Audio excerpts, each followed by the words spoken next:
Hi, this is Darren from Property Prosperity. Today I thought I'd have a bit of a chat about building, in particular whether you should build or whether you shouldn't build. I know there's a lot of people out there, having a chat to friends and family, and they're getting all this different advice on, whether it's a good thing or whether it's a bad thing, and getting other people's experiences. I suppose the difference you get with that is quite often those people you're talking to might have only built one house in their entire life, and it's a very small sample size to try and get a bit of a gauge of whether it's a good thing for you or whether it's not a good thing for you. So what I thought I'd do today is go through some of the pros and cons of building, and then hopefully that'll help you to decide perhaps what you want to do after the video. Maybe note down what those pros and cons are and then rate them in order of importance, and then you can make a decision for yourself whether it's the right thing for you. So firstly, I'll focus on the cons, so things that are bad about building. So the bad thing about building, the number one thing, to be honest, is probably the fact that you can't move into the house straight away. So if you're needing to move out of where you are right now and then move into a house straight away, then building's not going to be for you. There's not really anything we can do about that.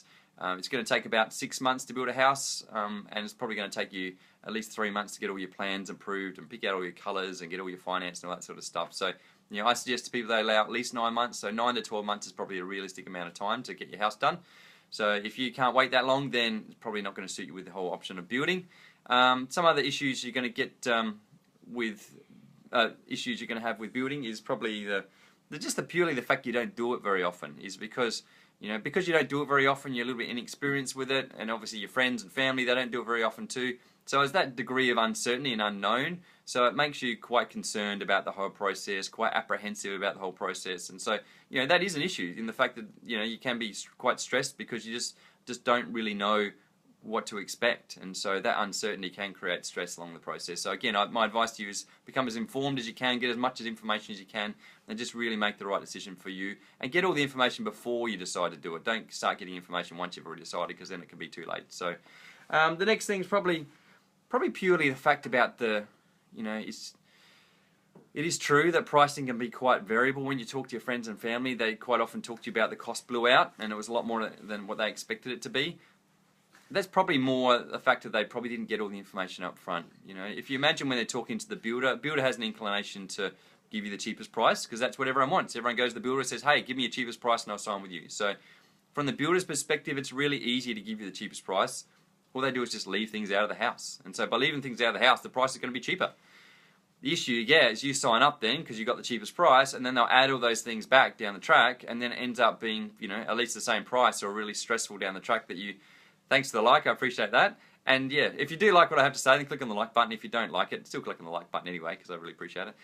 So yeah, anyway, so we're talking about the fact that builders like to, have an incentive to leave things out of the price of the house, because that's what you want. You're telling them you want the cheapest price, so they take everything out of the house, you sign up, then they'll just add it all back in after you've signed the contract. And so that can create a really stressful process for you, particularly if you've got a fixed price or a fixed budget and you don't have any more money.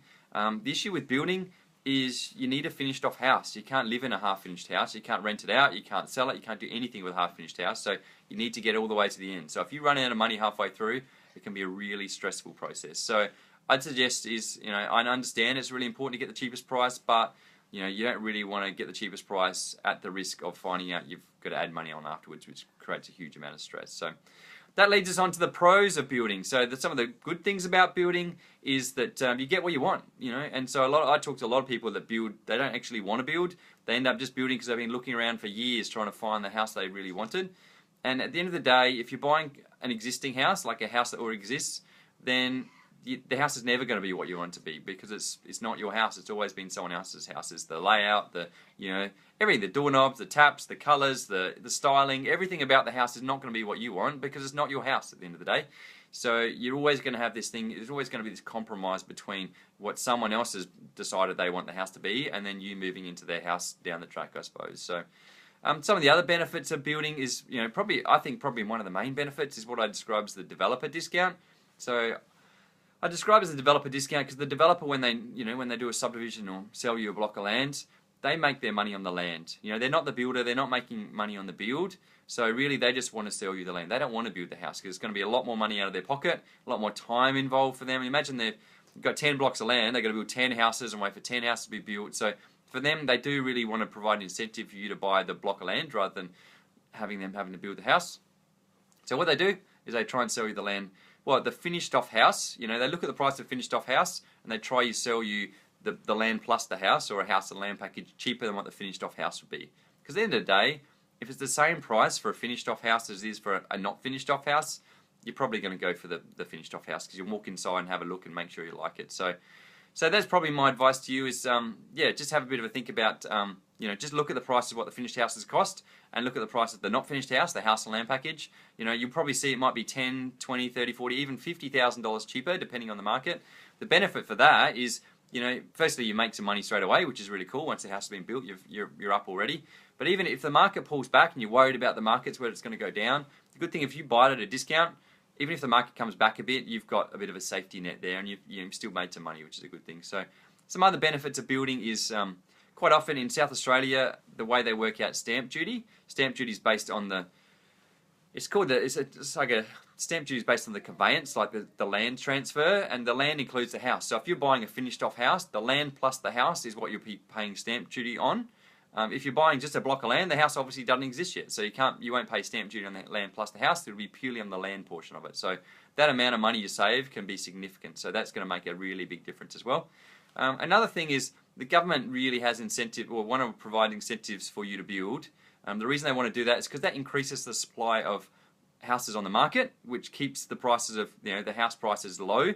They're really worried about house affordability. So by increasing the supply of houses on the market, that's going to help for affordability. Also, by building lots of houses, that's going to increase the number of jobs in the economy. Obviously, the building industry is quite a big industry, so there is an incentive for the government to really make people want to, or provide incentives for people who want to build houses, really. So they do that, particularly with first home owners. They provide a first home owners grant in Adelaide. In some other states they do it as well. In Adelaide it's about $15,000 you get purely by building a house. So that's one of the other bonuses. The other thing with the building a house is a warranty. You're going to get a warranty on the house. If you buy an old house, if the hot water service breaks or something breaks, then you're stuffed basically. Whereas if with a new house, if something breaks, then you can just get it fixed up. And so you just ring up the builder, get it fixed up, and you get it all sorted. So my advice to you is, write down the pros, write down the cons, see what you think is really important, and then just try and take it into account and just make a decision on which way is going to be right for you. So hopefully that's really been useful, and I look forward to talking to you guys next time. If you've liked what I had to say, click on the like button. If you haven't liked it, then do click on the like button anyway, because I really appreciate it. If you know someone's weighing up whether they should build, then click on the share button. And if you've got a comment or some issues you've had in the past, or something someone else should be taking into account, then click on the comment box. I'd love you to put a comment in there. That'd be really good. Thanks guys. Thanks for joining me. See you next time. Bye.